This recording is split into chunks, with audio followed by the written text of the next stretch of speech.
Comando de Demolición te recuerda que el futuro ya llegó. Ya.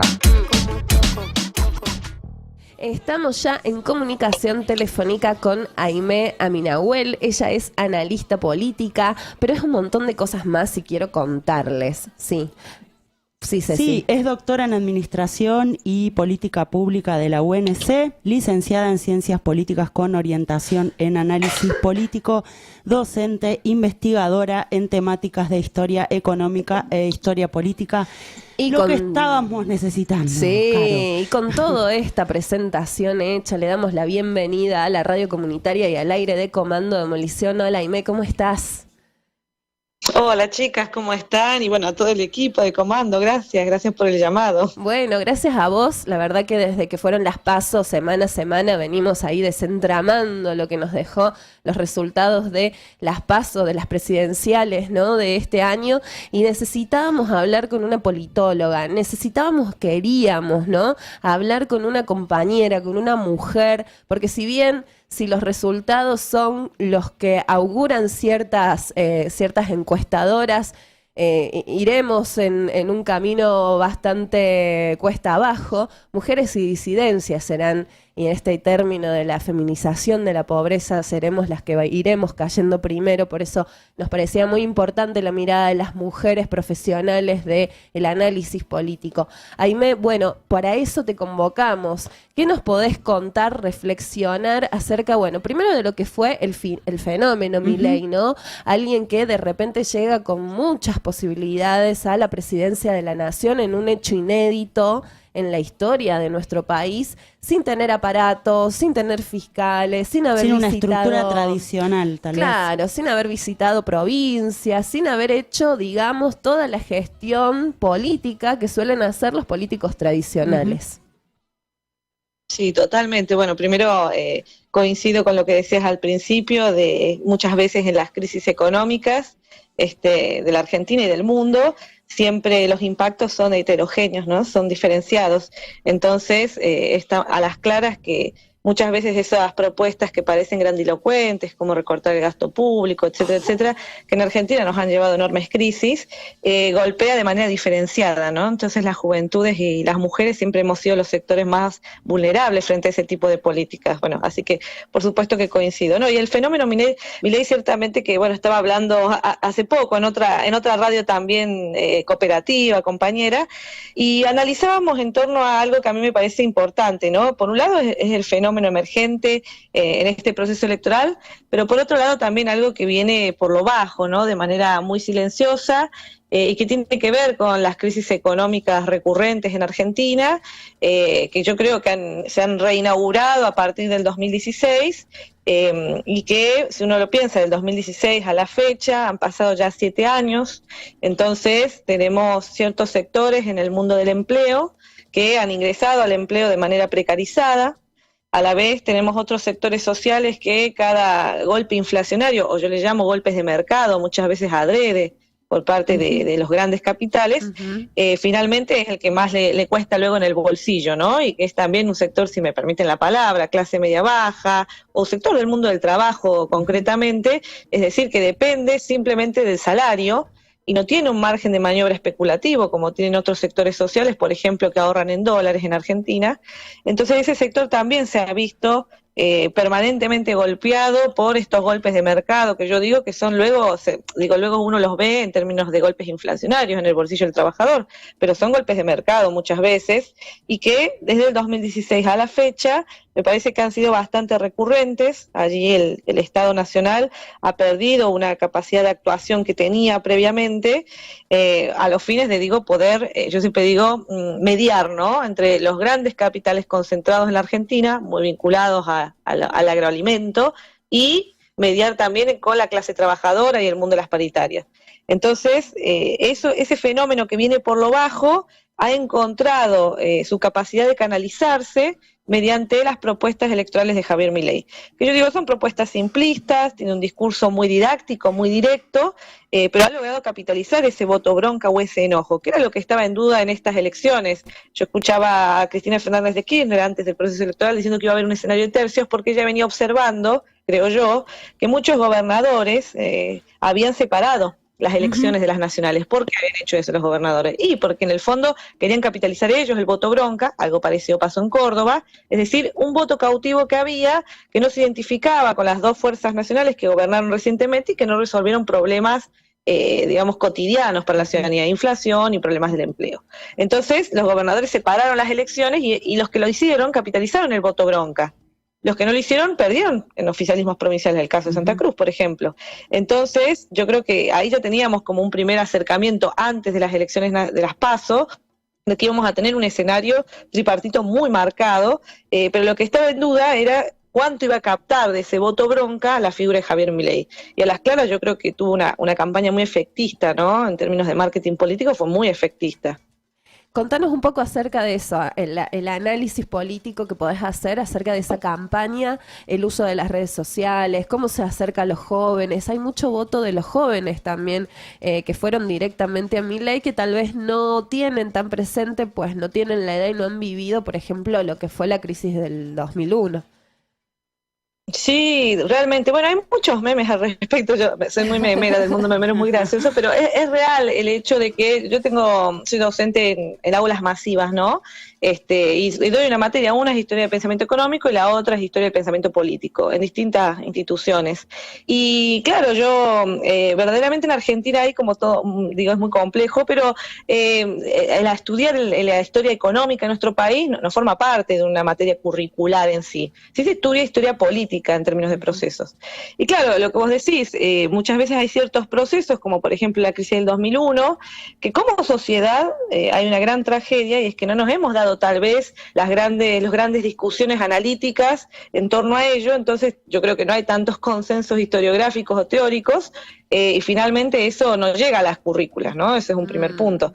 Entonces yo no culpo a las juventudes, pero sí creo que hay toda una campaña del marketing en redes sociales, lo analizábamos con unos colegas hace un tiempo, la utilización de TikTok, por ejemplo, ya hace, yo no estoy mintiendo, 2 años, 3, un colega había presentado una ponencia muy interesante donde daba cuenta la utilización de los partidos de derecha de TikTok. Y vos ves la encuesta nacional de consumos culturales en Argentina, que es una encuesta que se hace cada 4 años, y muestra también que una franja etaria que va de los 16 a los 21 años se informa mayoritariamente por TikTok. Es decir, accede a las noticias, a lo que sucede a nivel nacional por TikTok. Entonces, bueno, ese es un primer punto, ¿no? Hay una cuestión tendencial. Ahora, la formación de opinión pública, por supuesto que es más compleja, ¿no? Digo, la cultura política no se construye de manera directa, al estilo aguja hipodérmica, te inyecto lo que quiero que repitas, pero sí, si vos tenés todo un sistema de medios concentrados, si vos tenés plataformas de redes sociales donde hoy en Argentina no están reguladas en su mayoría, están autorreguladas y donde circula cualquier cosa, incluso noticias falsas, discursos de odio, claramente que las juventudes están muy expuestas. Y en ese sentido, bueno, ¿qué es lo que ha hecho Javier Milei? Una campaña muy efectista en redes sociales, yo como lo digo siempre, muy didáctica. Entonces él plantea un sistema mundo en donde hay países opresores y países libres. Lo dice con esa claridad. A mi criterio, digo, es algo bastante ya pasado de moda, podríamos decir, que no sucede en el mundo, pero bueno, él plantea que hay países opresores, estadocéntricos, y países liberales, libres, en donde el Estado no tiene ningún tipo de actuación. Entonces, ¿qué plantea él, por lo tanto? Que hay una sociedad sin conflictos sociales, es decir, si al empresario le va bien porque puede producir libremente sin que se meta el Estado, le debiera ir bien también al trabajador, le debiera ir bien a la cooperativa, le debiera ir bien a la mutual, le debiera ir bien al pequeño comerciante. Es decir, él plantea una sociedad sin conflictos de intereses. Y por lo tanto, el único conflicto sería la intervención del Estado. Entonces, ¿qué es lo que él propone? Digo, es muy, muy concreto, muy didáctico, reducir las actuaciones del Estado.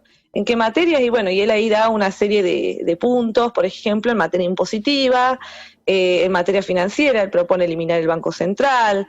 En el mercado laboral, él propone limitar la actuación del Estado en todo sentido. Dice, voy a eliminar el artículo 14 bis, que tiene que ver con una serie de derechos laborales, porque todo eso tiene que ver con la imposibilidad de libertad del quien produce, de poder producir aquí en Argentina y en el mundo. Entonces, por lo tanto, la respuesta es reducir al Estado. Es muy concreto. Y entonces, en torno a ello, da una serie de propuestas. ¿A qué me refiero con todo esto? Él supo conectar, podemos estar de acuerdo o no, pero supo conectar el diagnóstico que hace de la Argentina, de los problemas de la Argentina, con propuestas muy concretas, con propuestas electorales, que es lo que me parece que se le ha dificultado, por ejemplo, a Unión por la Patria, cuando dice, bueno, el problema de la inflación es un problema complejo. Bueno, todos lo sabemos a eso. Bueno, ¿por qué es complejo? Bueno, hay conglomerados económicos que son predominantes en ciertos sectores de alimentos. Entonces, claro, es una explicación, y después vos decís, bueno, ¿y cuál es la solución? Y allí empieza a hacer un poco más de agua porque claramente es una explicación más compleja. Claro. Entonces me parece que en ese sentido, porque digo, la persona va después a comprar al kiosco de la esquina y capaz que el que le aumenta los precios es un pequeño comerciante, no es un gran conglomerado. O sea, entonces explicar el comportamiento especulativo que se ha generado a partir, yo siempre digo, del 2016 y de todo el fenómeno de la bicicleta financiera en Argentina, es muy complejo. Y tal vez explicar que el problema simplemente es que el Estado no deja producir libremente al empresario y por eso a vos, trabajador, te va mal, es mucho más sencillo. Claro. Y yo creo que eso es lo que sí ha sabido hacer Javier Milei. Bien, sí, ha tenido una como inteligencia, digamos, también comunicacional, utilizando las redes, utilizando falsas premisas, hablando de casta, teniendo discursos muy emocionales que resultan incluso extraordinarios para lo que son las figuras políticas tradicionales, ¿no? Que en general suelen ser un poco más reservadas, más tranquilas, digamos, en todo lo que tiene que ver con un acting que hace Javier Milei, que también es atractivo para ciertos sectores, porque llama mucho desde la emoción y desde el enojo, ¿no? También a generaciones que Totalmente. no han vivido una buena racha económica desde que nacieron también, ¿no? Que viven de crisis Sí, en yo creo crisis, que sin posibilidad de futuro. lo que ha logrado es conectar exactamente lo que vos decís. Lo que ha logrado es empatizar con la emoción del electorado. ¿Cuál es la emoción predominante? Yo creo que más que inteligencia, él está muy, muy asesorado en términos de marketing, lo digo todo el tiempo. Él no se llama neoliberal, como yo soy profe de Historia de Pensamiento Económico. Yo lo colocaría por las propuestas que él todo el tiempo está diciendo que va a realizar, yo lo colocaría en el lugar de un neoliberal a ultranza, incluso tradicional en algún punto. Pero bueno, él se llama a sí mismo libertario económico. Y eso es parte de un asesoramiento en marketing muy claro, porque el neoliberalismo, así vos seas muy joven, no es una palabra que esté asociada a la memoria social como algo positivo. En cambio, libertario económico me parece que suena novedoso, entonces ha logrado acomodar las propuestas como si fueran algo novedoso. Pero además, digo, por un lado ese es el plano de lo racional, ¿no? El plano propositivo. Hay parte del electorado de Milei que presta atención a las propuestas, sí, claro, y que de hecho en muchos casos las repiten, como si no se hubiesen implementado en Argentina. Pero del otro lado también hay una fracción de ese electorado que está muy enojado y que va más allá del mundo de las propuestas y que tiene que ver con cierta emocionalidad en torno a la política. Y en ese sentido yo creo que fue también muy estratégico, también creo que está muy asesorado en torno a poder empatizar con la emoción del enojo. Es decir, estamos todos enojados y yo estoy aquí con vos también enojado. Entonces, digo, no lo ha hecho explícitamente, lo hace a través de los gritos, de los insultos, de categorizar a ciertos sectores sociales como los grandes culpables.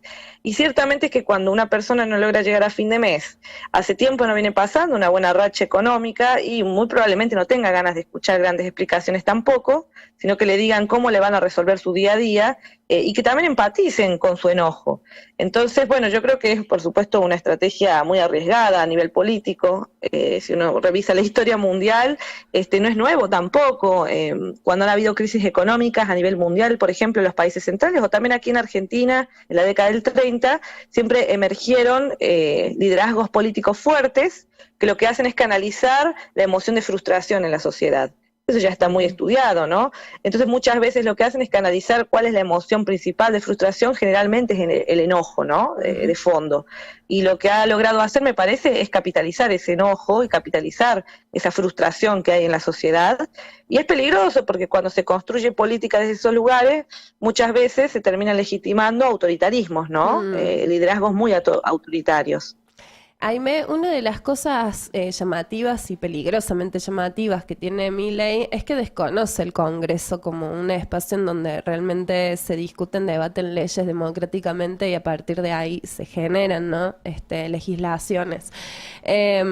Dadas estas características autoritarias que ya estamos viendo en él y todo cierto discurso que se envalentona, ¿no? Desde los negacionismos varios, ¿no? No solo hablo del negacionismo de la dictadura, como su compañera de fórmula Villarruel, sino también el negacionismo climático, y frente a las grandes posibilidades que tenga de ser presidente alguien que tampoco tiene idea de lo que es gestión política.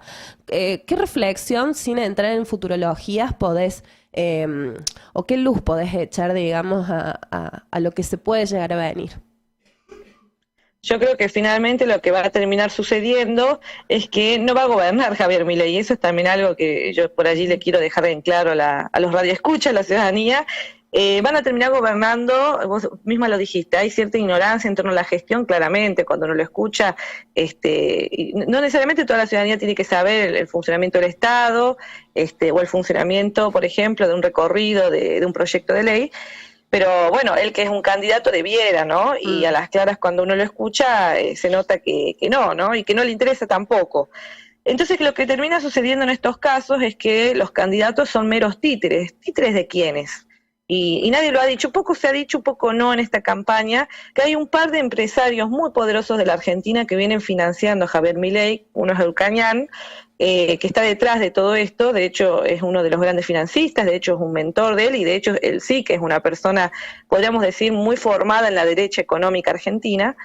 Finalmente lo que termina pasando con este tipo de personajes, porque no es nuevo, digo, pareciera nuevo pero no lo es lo que yo siempre quiero dejar muy en claro, es que terminan gobernando los que sí saben que están detrás de ellos. Por ejemplo, los que lo vienen asesorando en marketing, por ejemplo, estos grandes empresarios como el que acabo de nombrar, son ellos los que terminan tomando las decisiones del rumbo del país. Claro. Y bueno, son sectores que no están acostumbrados a dialogar, a negociar, no lo han hecho a lo largo de sus trayectos empresariales, sino lo que hacen generalmente es imponerles a los distintos gobiernos ciertas condiciones, y cuando no, hacen golpes de mercado, y cuando no, promocionan algún candidato que pareciera autoritario o con tintes fascistas, y finalmente o financian golpes de Estado. Eso es lo que han hecho a lo largo de la historia argentina cuando han visto reducidas sus ganancias extraordinarias, o cuando, digo, simplemente pasa un periodo cíclico y entienden y comprenden que ellos tienen que volver al poder.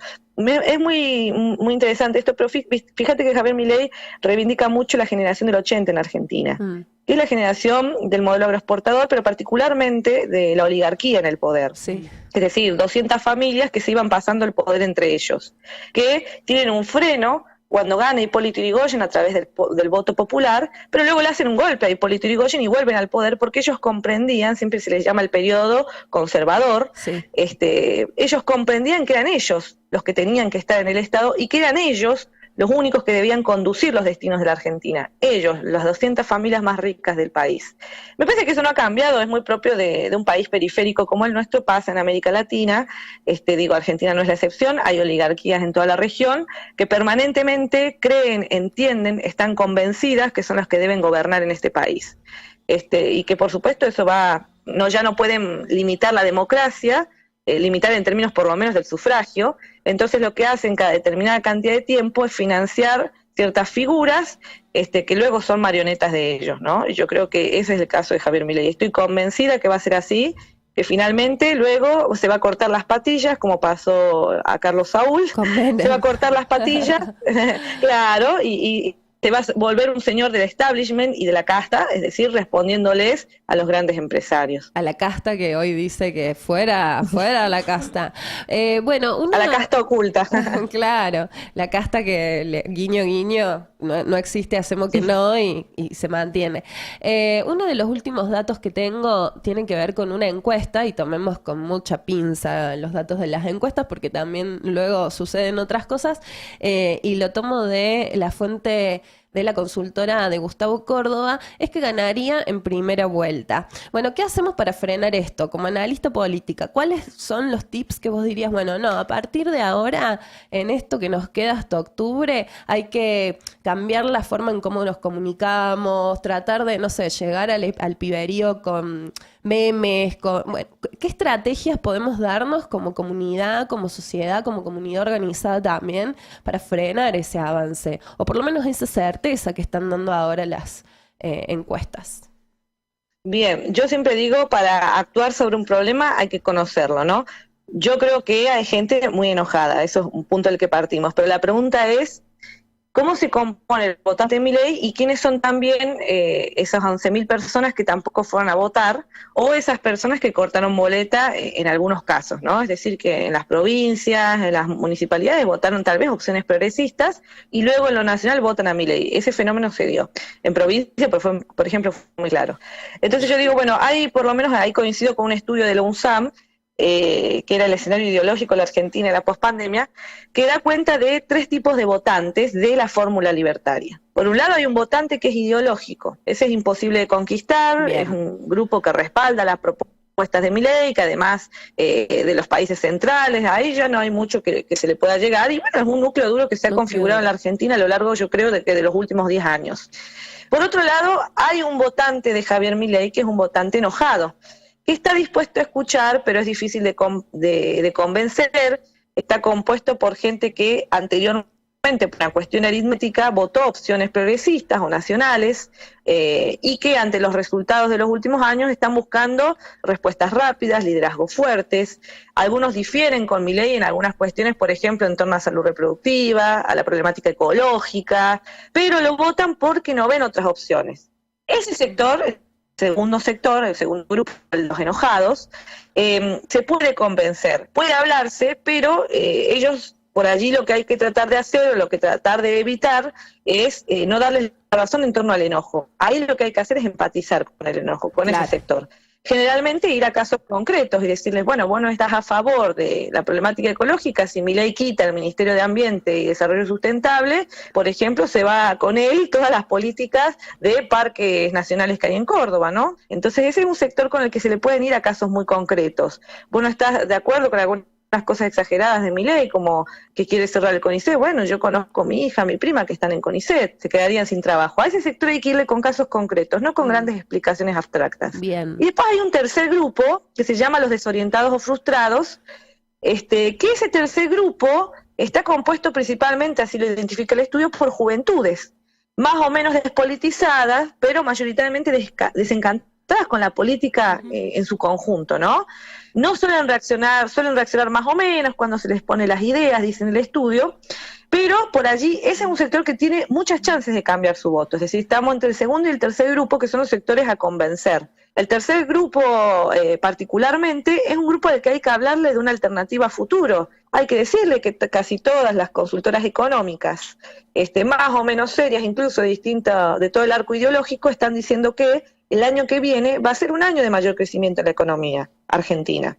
Y bueno, y a veces hay que tratar de hablarle en torno a reconocer que una nueva etapa debe encarar profundas transformaciones, pero la población se debe reconciliar también con los políticos, con el Estado, que no hay soluciones mágicas, no hay líderes mesiánicos, que los cambios llevan su tiempo, que no es un gobierno el que puede llegar a resolver los problemas de 30 años en la Argentina, que eso es una mentira, y es una mentira que hace el candidato actual de La Libertad Avanza, que lo que hay que hacer es trabajar en conjunto y bueno, y tratar de darle una oportunidad, es decir, a mejor malo conocido que bueno por conocer. Yo creo que esa es una frase muy importante, y sí lo que venimos, me parece que analizando, observando, es que hay que llevar la conversación a cuestiones que atraviesan la vida cotidiana de las personas. No grandes explicaciones, sino bueno, poder explicar los problemas que enfrentarían, no sé, los insultos dependientes o las personas mayores, claro, o quienes reciben una política social o una pensión, y todos tenemos algún conocido que gracias al Estado su vida es menos dificultosa.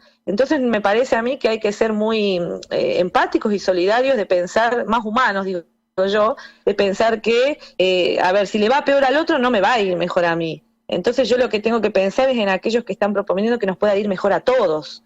Yo creo que cuando uno habla de frente con las personas, a mí me pasa con mis estudiantes, dicen, claro, nadie se cree una mala persona, ¿no? Lo que pasa es que hay que explicar que muchas de las propuestas sí implican que a muchos les vaya mal.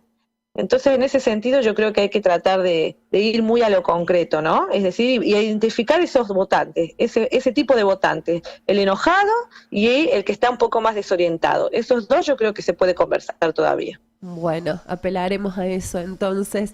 Se nos acabó el tiempo, pero te agradecemos enormemente toda la claridad, toda la data, toda la historia que nos trajiste también, el recordar, ¿no? Todos estos años y no comernos la idea de que es un candidato que aparece de la nada, es resultado de un proceso histórico, social y político, y también que propone cosas que ya sucedieron en la historia argentina, en la política argentina, que ya se aplicaron y que fueron muy malas para toda la sociedad.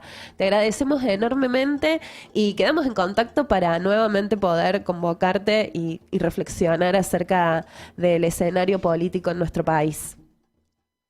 Bueno, muchas gracias, chicas, a todo el equipo, realmente un gusto y por supuesto que a disposición para que sigamos, tratando de desentramar colectivamente, para actuar también colectivamente. Les mando un abrazo grande. Abrazo grande, muchas gracias. Comando Demolición. Con los escombros armamos canteros.